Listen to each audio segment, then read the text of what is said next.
Case briefs and so much more. LSData's got what you're looking for. In 2005, the United States Court of Appeals for the First Circuit heard Koken v. Black and Yeatch Construction, Inc., a case that revolved around a construction project in Maine owned by Androscoggin Energy, LLC. A fire occurred during a torch-cutting operation on May 17, 1999, causing $9 million in repair and delay costs.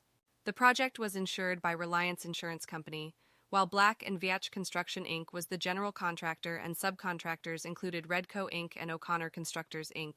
A fire blanket, manufactured by Auburn Manufacturing, Inc. and Inpro, Inc., was used to protect the area beneath the welding.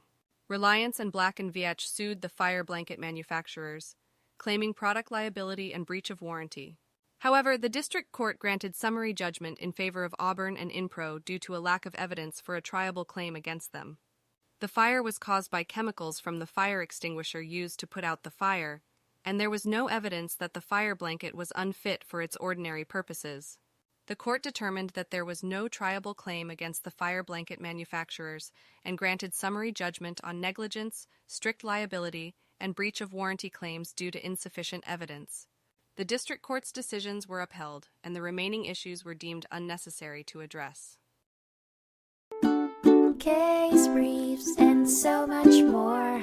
LSData's got what you're looking for. Visit lsd.law, elevate your mind. Leave the stress of class.